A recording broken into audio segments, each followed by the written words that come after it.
ओम नमो भगवते वासुदेवाय।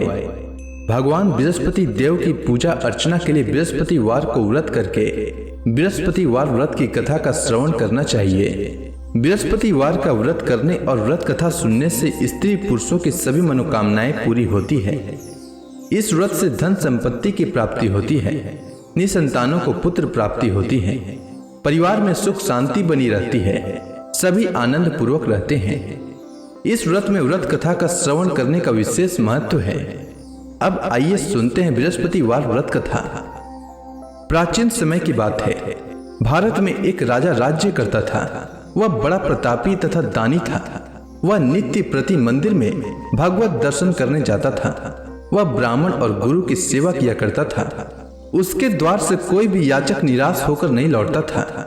वह प्रत्येक गुरुवार को व्रत रखता एवं पूजन करता था। हर दिन गरीबों की सहायता करता था।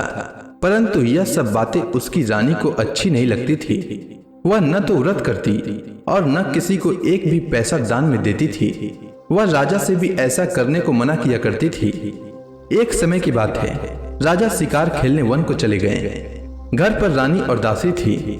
उस समय गुरु बृहस्पति साधु का रूप धारण कर राजा के दरवाजे पर भिक्षा मांगने आए। साधु ने रानी से भिक्षा मांगी तो वह कहने लगी, हे साधु महाराज, मैं इस दान और पुण्य से तंग आ चुकी हूँ। इस कार्य के लिए तो मेरे पति देव ही बहुत हैं।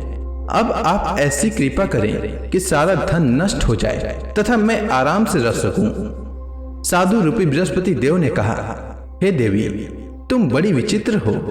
संतान और धन से कोई दुखी नहीं होता है, इसको सभी चाहते हैं। पापी भी पुत्र और धन की इच्छा करता है। अगर तुम्हारे पास धन अधिक है तो भूखे मनुष्यों को भोजन कराओ, प्याऊ लगाओ, ब्राह्मणों को दान दो, धर्मशालाएं बनवाओ, कुआं, तालाब, बावड़ी, बाग, बगीचे आदि का निर्माण कराओ तथा निर्धनों की कुंवारी कन्याओं का विवाह कराओ, साथ ही यज्ञ आदि करो। इस प्रकार के कर्मों से आपके कुल का और आपका नाम परलोक में सार्थक होगा एवं स्वर्ग की प्राप्ति होगी। परंतु रानी साधु की इन बातों से खुश नहीं हुई। उसने कहा, हे साधु महाराज, मुझे ऐसे धन की आवश्यकता नहीं जिसको मैं अन्य लोगों को दान दूं तथा जिसको रखने और संभालने में ही मेरा सारा समय नष्ट हो जाए। साधु ने कहा, हे देवी, यदि तुम्हारी ऐसी इच्छा है तो जैसा मैं तुम्हें बताता हूं तुम वैसा ही करना। बृहस्पतिवार के दिन घर को गोबर से लिपना, अपने केसों को पीली मिट्टी से धोना, केसों को धोते समय स्नान करना, राजा से कहना वह हजामत करवाए, भोजन में मांस मदिरा खाना, कपड़ा धोबी के यहाँ धुलने देना। इस प्रकार 7 बृहस्पतिवार करने से तुम्हारा धन नष्ट हो जाएगा। यह कहकर साधु महाराज रूपी बृहस्पति देव अंतर ध्यान हो गए। रानी ने साधु के कहने के अनुसार 7 बृहस्पतिवार तक वैसा ही करने का विचार किया। साधु के बताए अनुसार कार्य करते हुए केवल 3 बृहस्पतिवार ही बीते थे कि उसकी समस्त धन संपत्ति नष्ट हो गई। भोजन के लिए दोनों समय परिवार तरसने लगा तथा सांसारिक भोगों से दुखी रहने लगा। तब वह राजा रानी से कहने लगा कि हे रानी, तुम यहाँ पर रहो, मैं दूसरे देश को जाता हूँ, क्योंकि यहाँ पर मुझे सभी मनुष्य जानते हैं, इसलिए मैं यहाँ कोई कार्य नहीं कर सकता। मैं अब परदेश जा रहा हूँ, वहां कोई काम धंधा करूंगा, शायद हमारे भाग्य बदल जाए। ऐसा कहकर राजा परदेश चला गया। वह वहां जंगल से लकड़ी काट कर लाता और शहर में बेचता। इस तरह जीवन व्यतीत करने लगा। इधर राजा के बिना रानी और दासियां दुखी रहने लगी। किसी दिन भोजन मिलता और किसी दिन जल पीकर ही रह जाती। एक समय रानी और दासियों को 7 दिन बिना भोजन के व्यतीत करना पड़ा।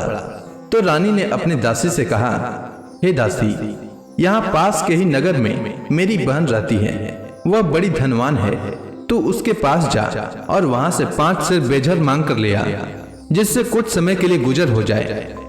दासी रानी की बहन के पास गई। रानी की बहन उस समय पूजा कर रही थी। बृहस्पतिवार का दिन था। दासी ने रानी की बहन से कहा, हे रानी, मुझे आपकी बहन ने भेजा है, मुझे 5 सेर बेझर दे दो। दासी ने यह बात अनेक बार कही, परंतु रानी की बहन ने कोई उत्तर नहीं दिया, क्योंकि वह उस समय बृहस्पतिवार की कथा सुन रही थी। जब दासी को रानी की बहन से कोई उत्तर नहीं मिला तो वह बहुत दुखी हुई। उसे क्रोध भी आया। वह लौटकर रानी से बोली, हे रानी, आपकी बहन बहुत ही धनी स्त्री है, वह छोटे लोगों से बात भी नहीं करती। मैंने उससे कहा तो उसने कोई उत्तर नहीं दिया। मैं वापस चली आई। रानी बोली, हे दासी, इसमें उसका कोई दोष नहीं है। जब बुरे दिन आते हैं तब कोई सहारा नहीं देता। अच्छे बुरे का पता विपत्ति में ही लगता है। जो ईश्वर की इच्छा होगी वही होगा। यह सब हमारे भाग्य का दोष है। उधर रानी की बहन ने सोचा कि मेरी बहन की दासी आई थी, परंतु मैं उससे नहीं बोली। इससे वह बहुत दुखी हुई होगी। अतः कथा सुन और भगवान विष्णु का पूजन समाप्त कर वह अपनी बहन के घर आई और कहने लगी, हे बहन, मैं बृहस्पतिवार का व्रत कर रही थी। तुम्हारी दासी हमारे घर आई थी, परंतु जब तक कथा होती है तब तक हम लोग न उठते हैं और न बोलते हैं, इसलिए मैं नहीं बोली। कहो दासी क्यों आई थी? रानी बोली, बहन, हमारे घर अनाज नहीं था। वैसे तुमसे कोई बात छिपी नहीं है। इस कारण मैंने दासी को तुम्हारे पास 5 सिर भेजर लेने के लिए भेजा था। रानी की बहन बोली, बहन देखो, बृहस्पति भगवान सबकी मनोकामना पूर्ण करते हैं। देखो, शायद तुम्हारे घर में अनाज रखा हो। यह सुनकर दासी घर के अंदर गई तो वहां उसे एक घड़ा बेझर का भरा मिल गया। उसे बड़ी हैरानी हुई क्योंकि उसने एक एक बर्तन देख लिया था। उसने बाहर आकर रानी को बताया। दासी अपनी रानी से कहने लगी, हे रानी, देखो, वैसे हमको जब अन्न नहीं मिलता तो हम रोज ही व्रत करते हैं। अगर इनसे व्रत की विधि और कथा पूछ ली जाए तो उसे हम भी किया करेंगे। दासी के कहने पर रानी ने अपनी बहन से बृहस्पतिवार व्रत के बारे में पूछा। उसकी बहन ने बताया, हे रानी बहन, बृहस्पतिवार को सूर्योदय से पूर्व उठकर स्नान करके बृहस्पतिवार का व्रत करना चाहिए, लेकिन उस दिन सिर नहीं धोना चाहिए। बृहस्पतिवार के व्रत में चने की दाल और मुनक्का से विष्णु भगवान का केले के वृक्ष की जड़ में पूजन करें तथा दीपक जलाएं। उस दिन एक ही समय भोजन करें। भोजन पीले खाद्य पदार्थ का करें तथा कथा सुने। इस प्रकार करने से गुरु भगवान प्रसन्न होते हैं, अन्न पुत्र धन देते हैं, मनोकामना पूर्ण करते हैं। व्रत और पूजन की विधि बताकर रानी की बहन अपने घर लौट गई। रानी और दासी दोनों ने निश्चय किया कि बृहस्पति देव भगवान का पूजन जरूर करेंगे। 7 दिन बाद जब बृहस्पतिवार आया तो उन्होंने व्रत रखा। घुड़साल में जाकर चना और गुड़ बीन लाई तथा उसी दाल से केले की जड़ तथा विष्णु भगवान का पूजन किया। अब भोजन पीला कहाँ से आए? दोनों बड़ी दुखी हुई, परंतु उन्होंने व्रत किया था, इस कारण बृहस्पति देव भगवान प्रसन्न थे। एक साधारण व्यक्ति के रूप में वे 2 थालों में सुंदर पीला भोजन लेकर आए और दासी को देकर बोले, हे दासी, यह भोजन तुम्हारे और रानी के लिए है, तुम दोनों करना। दासी भोजन पाकर बड़ी प्रसन्न हुई और रानी से बोली, रानी जी, भोजन कर लो। रानी को भोजन आने के बारे में कुछ पता नहीं था, इसलिए वह दासी से बोली, जा तू ही भोजन कर, क्योंकि तू हमारी व्यर्थ में हंसी उड़ाती है। दासी बोली, एक व्यक्ति भोजन दे गया है। रानी कहने लगी, वह भोजन तेरे लिए दे गया है, तू ही भोजन कर। दासी ने कहा, वह व्यक्ति हम दोनों के लिए 2 थालों में भोजन दे गया है, इसलिए मैं और आप दोनों ही साथ साथ भोजन करेंगी। दोनों ने गुरु भगवान को नमस्कार कर भोजन प्रारंभ किया। उसके बाद से वे प्रत्येक बृहस्पतिवार को गुरु भगवान का व्रत और पूजन करने लगी। बृहस्पति भगवान की कृपा से उनके पास धन हो गया, परंतु रानी फिर से पहले की ही तरह आलस्य करने लगी। तब दासी बोली, देखो रानी, तुम पहले भी इस प्रकार आलस्य करती थी। तुम्हें धन के रखने में कष्ट होता था, इस कारण सभी धन नष्ट हो गया। अब गुरु भगवान की कृपा से धन मिला है तो फिर तुम्हें आलस्य होता है। बड़ी मुसीबतों के बाद हमने यह धन पाया है, इसलिए हमें दान पुण्य करना चाहिए। तुम भूखे मनुष्यों को भोजन कराओ, प्याऊ लगवाओ, ब्राह्मणों को दान दो, कुआं तालाब बावड़ी आदि का निर्माण कराओ, मंदिर पाठशाला बनवाकर दान दो, कुंवारी कन्याओं का विवाह करवाओ। धन को शुभ कार्यों में खर्च करो, जिससे तुम्हारे कुल का यश बढ़े तथा स्वर्ग प्राप्त हो और पितृ प्रसन्न हो। दासी की बात मानकर रानी ने इसी प्रकार के कर्म करने प्रारंभ किए, जिससे उनका काफी यश फैलने लगा। एक दिन रानी और दासी आपस में विचार करने लगी कि न जाने राजा किस दशा में होंगे, उनकी कोई खोज खबर नहीं है। गुरु भगवान से उन्होंने प्रार्थना की और भगवान ने रात्रि में राजा को स्वप्न में कहा, हे राजा, उठ, तेरी रानी तुझको याद करती है, अब अपने देश को लौट जा। राजा प्रातः काल उठकर जंगल से लकड़ियां काट कर लाने के लिए जंगल की ओर चल पड़ा। जंगल से गुजरते ही वह सोचने लगा, रानी की गलती से उसे कितने दुख भोगने पड़े। राजपाट छोड़कर उसे जंगल में आकर रहना पड़ा। जंगल से लकड़ियां काटकर उन्हें बेचकर गुजारा करना पड़ा। उसी समय उस जंगल में बृहस्पति देव एक साधु का रूप धारण कर आए और राजा के पास आकर बोले, हे लकड़हारे, तुम इस सुनसान जंगल में किस चिंता में बैठे हो, मुझे बतलाओ। यह सुनकर राजा के नेत्रों में जल भर आया और साधु की वंदना कर बोले, हे प्रभु, आप सब कुछ जानने वाले हैं। इतना कहकर राजा ने साधु को अपनी संपूर्ण कहानी सुना दी। महात्मा दयालु होते हैं। वे राजा से बोले, हे राजा, तुम्हारी पत्नी ने बृहस्पति देव के प्रति अपराध किया था, जिसके कारण तुम्हारी यह दशा हुई है। अब तुम किसी प्रकार की चिंता मत करो, भगवान तुम्हें पहले से अधिक धन देंगे। देखो, तुम्हारी पत्नी ने बृहस्पतिवार का व्रत प्रारंभ कर दिया है। अब तुम भी बृहस्पतिवार का व्रत करके चने की दाल व गुड़ जल के लोटे में डालकर केले का पूजन करो, फिर कथा सुनो। भगवान तुम्हारी सब मनोकामनाओं को पूर्ण करेंगे। साधु को प्रसन्न देखकर राजा बोला, हे प्रभु, मुझे लकड़ी बेचकर इतना पैसा भी नहीं बचता जिससे भोजन करने के उपरांत कुछ बचा सकूं। मैंने रात्रि में अपनी रानी को व्याकुल देखा है। मेरे पास कोई साधन नहीं जिससे समाचार जान सकूं। फिर मैं बृहस्पति देव की क्या कहानी सुनूं? मुझको तो कुछ भी मालूम नहीं है। साधु ने कहा, हे राजा, तुम किसी बात की चिंता मत करो। बृहस्पतिवार के दिन तुम रोजाना की तरह लकड़ियां लेकर शहर में जाओ। तुम्हें रोज से दुगना धन प्राप्त होगा, जिससे तुम भली भांति भोजन कर लोगे तथा बृहस्पति देव की पूजा का सामान भी आ जाएगा। बृहस्पति देव की कथा इस प्रकार है, सुनो। प्राचीन काल में एक बहुत ही निर्धन ब्राह्मण था। उसकी कोई संतान नहीं थी। वह नित्य पूजा पाठ करता, परंतु उसकी स्त्री बहुत मलिनता के साथ रहती थी। वह स्नान न करती और न किसी देवता का पूजन करती।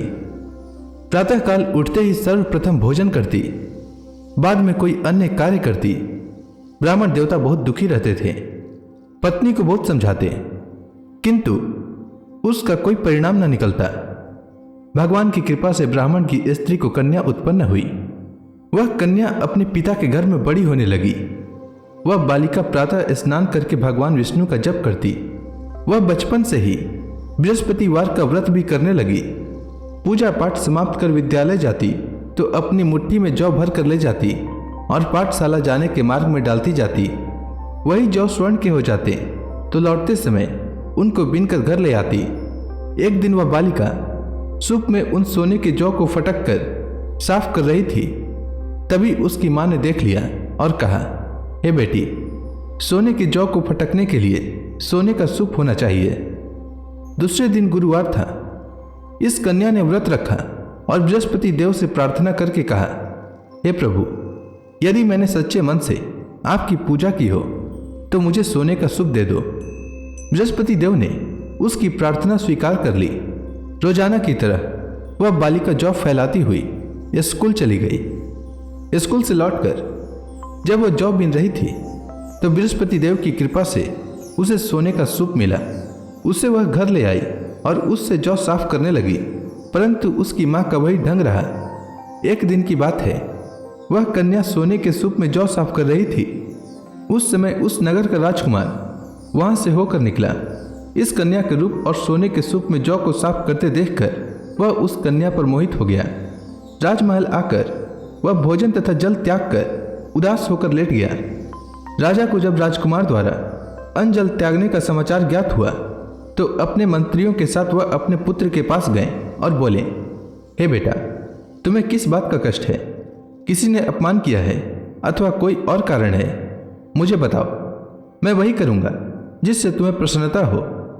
राजकुमार ने अपने पिता की बातें सुनी तो वह बोला, मुझे आपकी कृपा से किसी बात का दुख नहीं है। किसी ने मेरा अपमान नहीं किया है, परंतु मैं उस लड़की के साथ विवाह करना चाहता हूँ जो सोने के सूप में जौ साफ कर रही थी। यह सुनकर राजा आश्चर्य में पड़ गया और बोला, हे बेटा, इस तरह की कन्या का पता तुम्हें लगाओ। मैं उसके साथ तुम्हारा विवाह अवश्य ही करवा दूंगा। राजकुमार ने राजा को उस लड़की के घर का पता बतलाया। मंत्री उस लड़की के घर गया और राजा का आदेश ब्राह्मण को सुनाया। कुछ ही दिन बाद ब्राह्मण की कन्या का विवाह राजकुमार के साथ संपन्न हो गया। कन्या के घर से जाते ही उस ब्राह्मण देवता के घर में पहले की भांति गरीबी का निवास हो गया। अब भोजन के लिए भी अन्न बड़ी मुश्किल से मिलता था। एक दिन दुखी होकर ब्राह्मण अपनी पुत्री से मिलने गया। बेटी ने पिता की दुख की अवस्था को देखा और अपनी मां का समाचार पूछा। ब्राह्मण ने सभी हाल कहा। कन्या ने बहुत सा धन देकर अपने पिता को विदा कर दिया। इस तरह ब्राह्मण का कुछ समय सुखपूर्वक व्यतीत हुआ, लेकिन कुछ दिन बाद फिर वही हाल हो गया।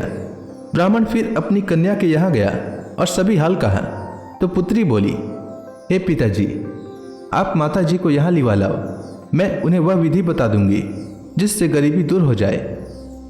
ब्राह्मण देवता अपनी स्त्री को साथ लेकर अपनी पुत्री के पास राजमहल पहुंचे तो पुत्री अपनी माँ को समझाने लगी, हे माँ, तुम प्रातःकाल उठकर प्रथम स्नान आदि करके विष्णु भगवान का पूजन करो तो सब दरिद्रता दूर हो जाएगी। परंतु उसकी माँ ने उसकी एक बात नहीं मानी। वह प्रातःकाल उठकर अपनी पुत्री का बचा जूठन खा लेती थी। एक दिन उसकी पुत्री को बहुत गुस्सा आया। उसने एक रात एक कोठरी से सारा सामान निकाल दिया और अपनी माँ को उसमें बंद कर दिया।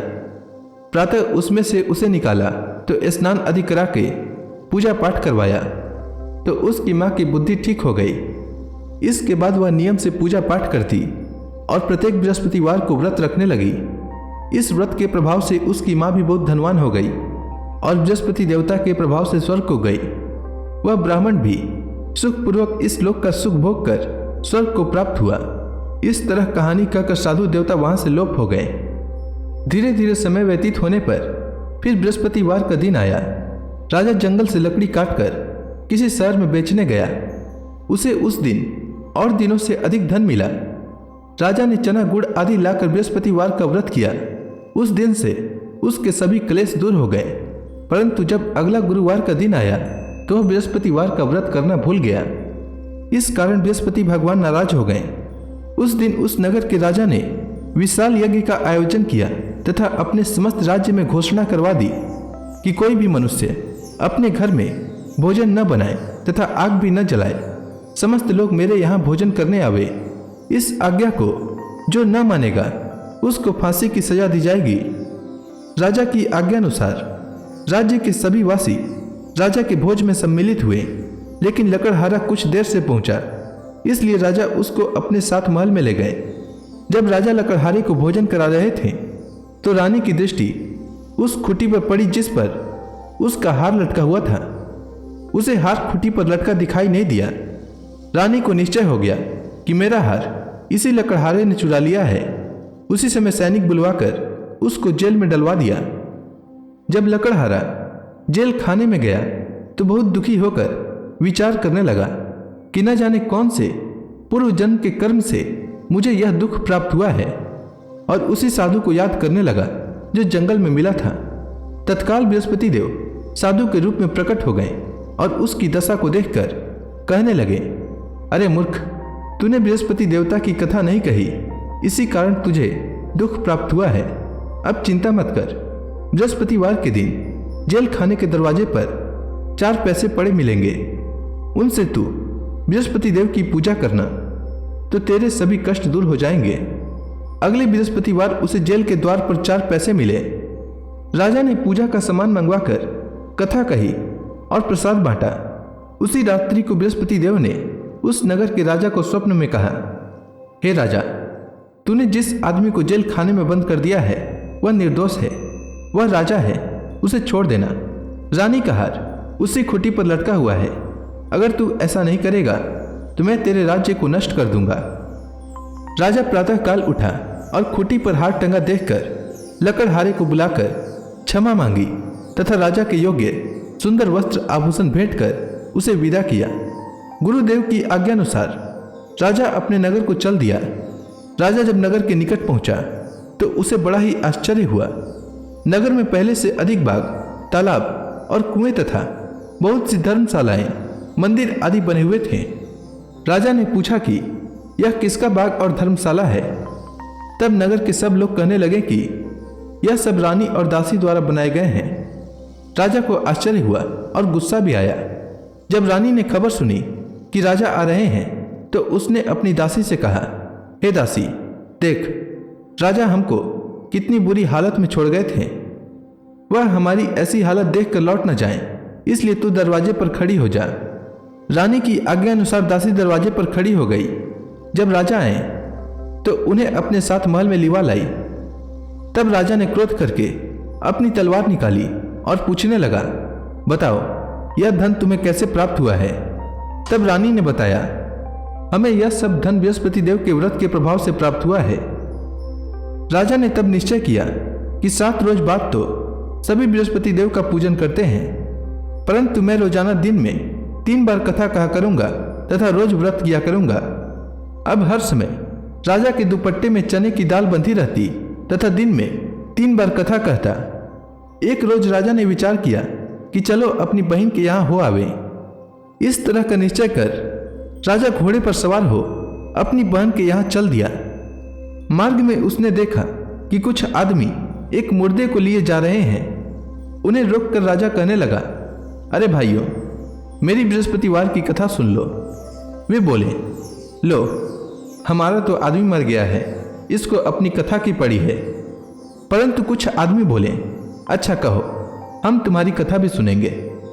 राजा ने दाल निकाली और कथा कहनी शुरू कर दी। जब कथा आधी हुई तो मुर्दा हिलने लगा और जब कथा समाप्त हुई तो राम राम करते हुए वह मुर्दा खड़ा हो गया। राजा आगे बढ़ा। उसे चलते चलते शाम हो गई। आगे मार्ग में उसे एक किसान खेत में हल चलाता मिला। राजा उससे बोला, अरे भैया, तुम मेरी बृहस्पतिवार की कथा सुन लो। किसान बोला, जब तक मैं तेरी कथा सुनूंगा तब तक 4 हरया जोत लूंगा। जा अपनी कथा किसी और को सुनाना। राजा आगे चलने लगा। राजा के हटते ही बैल पछाड़ खाकर गिर गए तथा किसान के पेट में बहुत जोर से दर्द होने लगा। उसी समय किसान की पत्नी रोटी लेकर आई। उसने जब यह देखा तब हाल पूछा। बुढ़िया दौड़ी दौड़ी उस घुड़सवार के पास गई और उससे बोली, मैं तेरी कथा सुनूंगी, तू अपनी कथा मेरे खेत पर ही चलकर कहना। राजा ने लौटकर बुढ़िया के खेत पर जाकर कथा कही, जिसके सुनते ही बैल खड़े हो गए तथा किसान के पेट का दर्द भी बंद हो गया। राजा अपनी बहन के घर पहुंच गया। बहन ने भाई की खूब मेहमानी की। दूसरे रोज प्रातःकाल राजा जागा तो वह देखने लगा कि सब लोग भोजन कर रहे हैं। राजा ने जब अपनी बहन से पूछा कि ऐसा कोई मनुष्य है जिसने भोजन नहीं किया हो जो मेरी बृहस्पतिवार की कथा सुन ले, तो बहन बोली, हे भैया, यह देश ऐसा ही है। पहले यहाँ के लोग भोजन करते हैं, बाद में अन्य काम करते हैं। अगर पड़ोस में कोई हो तो दिखाती हूँ। ऐसा कहकर बहन देखने चली, परंतु उसे कोई भी ऐसा व्यक्ति नहीं मिला जिसने भोजन न किया हो।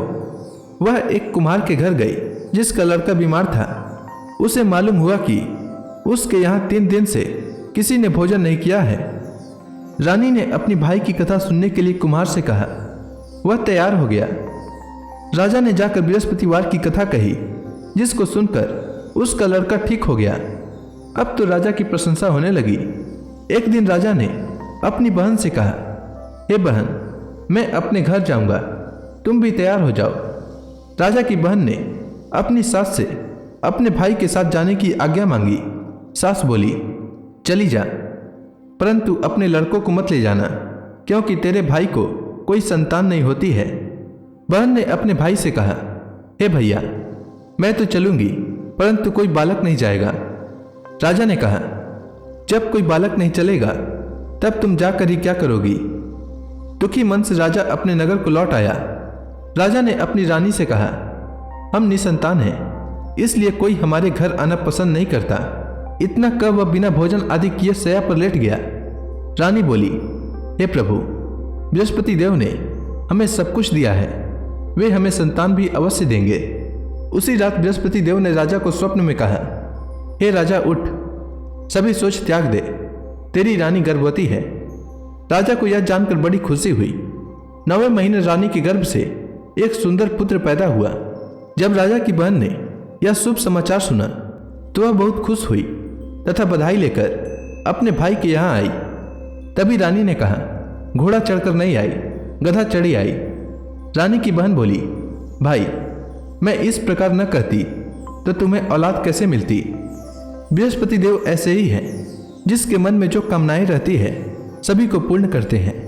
जो सद्भावना पूर्वक बृहस्पतिवार का व्रत करता है एवं यह कथा पढ़ता है अथवा सुनता है और दूसरों को सुनाता है, बृहस्पति देव उसकी सभी मनोकामना पूर्ण करते हैं। बृहस्पति देव उनकी सदैव रक्षा करते हैं। जो संसार में सद्भावना व सच्चे हृदय से बृहस्पति देव का पूजन करते हैं, उनकी सभी मनोकामनाएं उसी प्रकार पूर्ण होती है जैसे रानी और राजा ने बृहस्पति देव की कथा का गुणगान किया। उनकी सभी इच्छाएं बृहस्पति देव ने पूर्ण की। मनुष्य को हृदय से उनका मनन करते हुए जयकारा करना चाहिए। तो प्रेम से बोलिए, बृहस्पति देव की जय, विष्णु भगवान की जय, समस्त देवी देवताओं की जय। अब आप सभी भक्तगण हाथ जोड़कर भगवान श्री हरि का ध्यान करें। आरती होने वाली है। ओम जय जगदीश हरे, स्वामी जय जगदीश हरे। भक्त जनों के संकट, भक्त जनों के संकट क्षण में दूर करे। ओम जय जगदीश हरे। जो ध्यावे फल पावे, दुख बिन से मन का, सुख संपत्ति घर आवे, कष्ट मिटे तन का। ओम जय जगदीश हरे। मात पिता तुम मेरे, शरण गहूँ मैं किसकी, प्रभु शरण गहूँ मैं किसकी। तुम बिन और न दूजा, तुम बिन और न दूजा, आस करूँ मैं किसकी। ओम जय जगदीश हरे। तुम पूरन परमात्मा, तुम अंतर्यामी, प्रभु तुम अंतर्यामी। पार ब्रह्म परमेश्वर, तुम सबके स्वामी। ओम जय जगदीश हरे। तुम करुणा के सागर, तुम पालन करता, प्रभु तुम पालन करता।